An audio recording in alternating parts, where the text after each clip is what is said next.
What's going on, everybody? Good afternoon. It's still the afternoon, Megan. Montano Meghan Angley. A fun one here at Ball Arena today. Avs knock off the Dallas Stars 4-3. It took overtime despite the Avs maybe kind of controlling the entire game, save for about 2 minutes. Dallas is able to get the game tied, get it to overtime. But Megan, the result I felt like ended up kind of matching the stature of the day.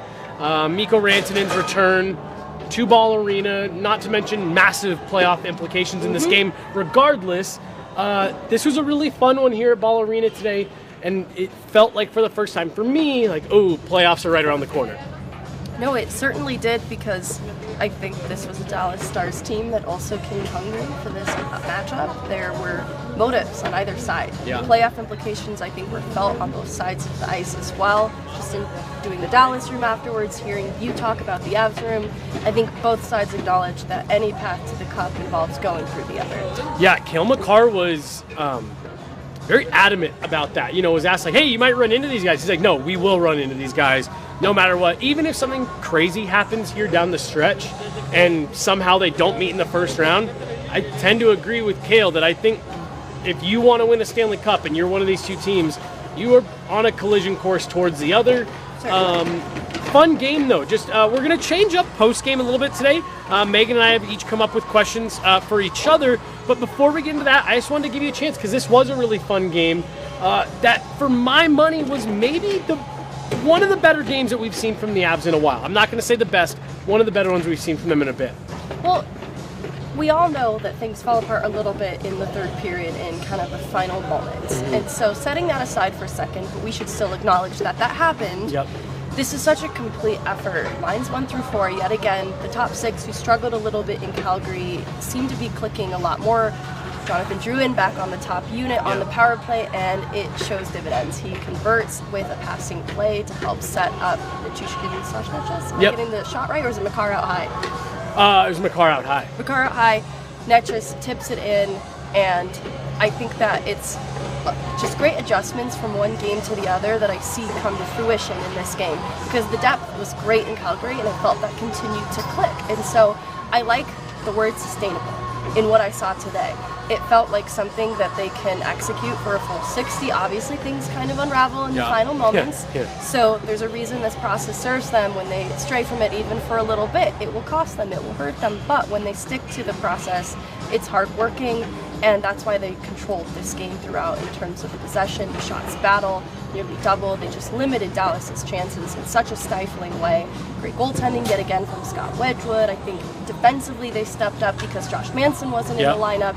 And so I liked a lot of things. I continue to like the fit of Brock Nelson alongside Val Nichushkin. I think they operate well together, and it doesn't show up in a huge way in this game, but I also love the way that Charlie Coyle and Russ Colton play off of each other. I could see that there was some messaging about different ways to try and solve Ottinger that were being applied in this game. And I really liked how specific to this matchup some of that was, just setting up players in the circle for the one-timer. You saw that, and then the second attempts at the net front to try and stuff it in.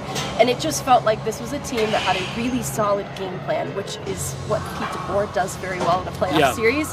So it's so important for the Avs to come prepared as they did, and I think they executed pretty well. And be able to play different ways. That's something I talked to Jerry Bednar about, and I don't want to go too far into it, because that's one of my questions for you. All right. But, you know, again, just being able to match the style of the Dallas Stars a little bit more.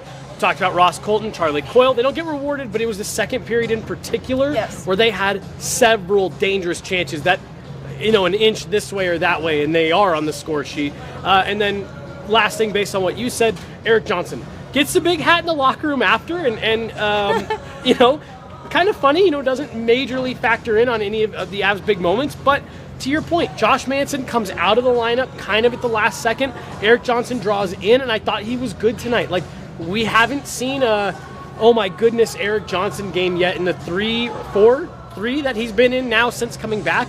And I thought he was really good again tonight. So did the guys in the room. I love the stat line you're looking at here for Eric Johnson to nearly a 14-minute night, obviously higher than what he experienced in Philadelphia in terms of utilization.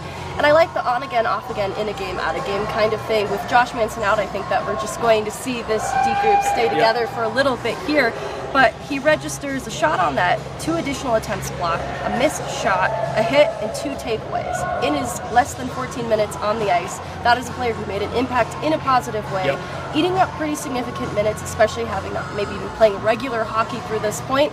And I think everybody stepped up by committee, and I love that from the whole of the D group. I think Lindgren had some good moments in his own end, maybe recovering from some mistakes at times, and Sam Malinsky gets on the score sheet yet again.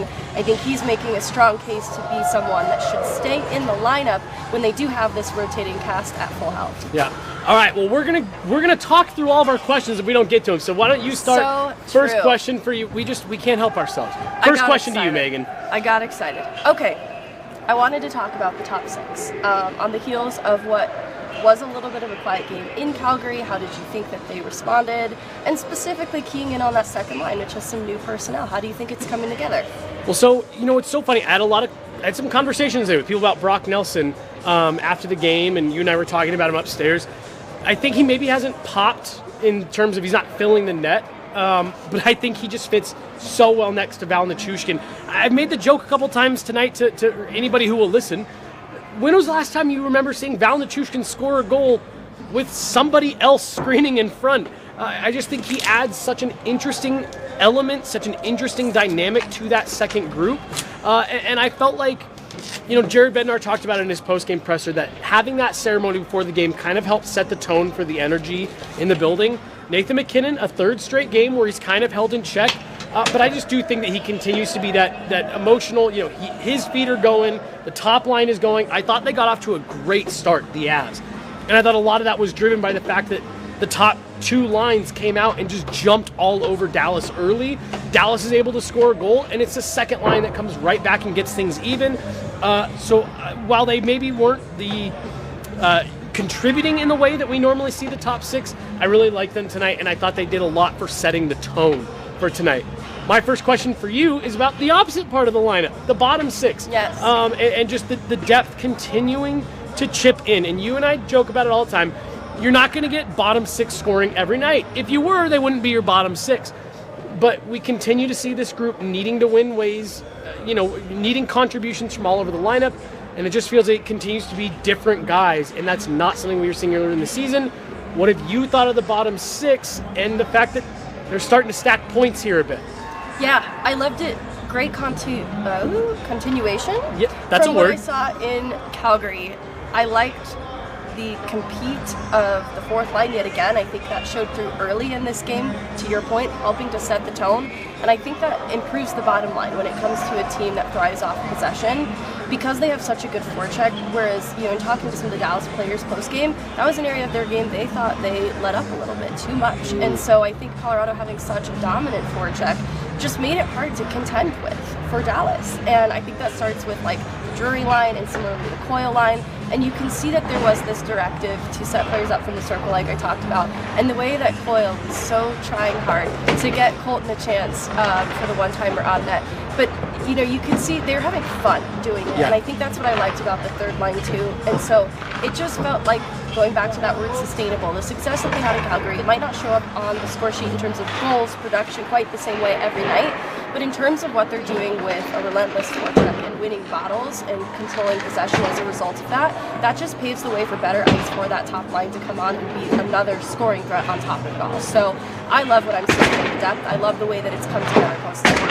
Yep, no, I'm with you. It's been fun to watch them really start to gel there in the bottom half. All right, my next question for you. What do you make of the laps at the end of this game? Are you assigning a lot of negative value to that to get the points? Yeah, I'm not. Look, you're Nathan MacKinnon talked about it last year. You're never going to play a perfect 60. We talk about that all the time. We hear coaches, players talk about it. We need to play a full 60. You need to play a full 60. You're never going to get 60 minutes where you really feel like we're on the gas It might just be 58 minutes. It's almost perfect. Yeah. Look, you're playing against other top teams in the league. There is a real possibility that this first round matchup ends up being 2 top 5 teams in the NHL. This is another top team with dangerous weapons. It was, I think, a good reminder and a good lesson. Can't take your foot off the gas for even a second. It'll cost you. Matt Duchene goes to the net. You got players like Mikko Rantanen out there, Jason Robertson, Rupe Hintz, all just looking to make plays. So no, it doesn't concern me. It's a good reminder, hey, not even for 60 seconds can you take your foot off the gas against other top playoff teams, but I'm not worried about it. They find a way to get the win. I think if you let this one slip away, maybe I feel a little bit different. But Megan, I actually even like the fact that you did let it get away and you're able to stop, regroup, stop the bleeding, get back on your toes, and win it in overtime. And that's actually what I want to ask you about. Winning in different ways. It felt like earlier in the season, we really need to see all the right things fall into place for this team to come out with 2 points. And it feels like we're getting back to a little bit of that, we don't care. We'll win our way, we'll win your way, we'll win late, we'll win early, close games, blowouts, overtime, whatever. Your thoughts on the way that it just feels like there's a different identity to this group? It does. It's just so much more resilient and in game too, not just game by game, but in terms of what they do attitudinally to make adjustments, because I think earlier in the year this was a team that could thrive under pressure, and so they were great when it came to a comeback, for example. Yeah. And so a game like tonight, where this is a game they're dominant in, they have controlled all night, to let it slip away could be a little bit of a shock to the system, and it could be such a shock that they're not able to rein it back in, and they're scrambling to do so. And so I think it says, one, a lot about who Dallas is. This is a mature team that has a lot of belief in themselves, so they're never fully out of it, and I think that's an important lesson for the Avs to take ahead of the playoffs. And similarly, I think it's a lesson about what the Avs are as a group as well, that they were able to rein it back in after letting it slip away, because Dallas was playing from a desperate place, and I think that led to successful results on their behalf, and the Avs are going to look at that too then, where they can tighten up the details in their own end. And so I think the learning lessons ultimately are going to be so valuable for the Avs, especially given that foreign playoff run. And I just think they're built to be so much more resilient post-deadline, going back to the conversation around depth, but even performance Wedgwood has in that. Into the dying minutes in this game, he is coming up with saves that he maybe shouldn't necessarily, and it still ends up in the back of the net in the end of the third period, but Avs pull it together in overtime to sort of vindicate Scott Wedgwood and another great goaltending performance. Bail him out after he bailed them out all night. Exactly. It's chaos unfolding around us, folks, so we're going to get out of here. Avs win 4-3, big one. They'll be back on the ice tomorrow. We'll be back with the pod tomorrow. She's Meghan Angley. I'm Jesse Montano. That's going to do it. Avs win a big one over the Dallas Stars in overtime.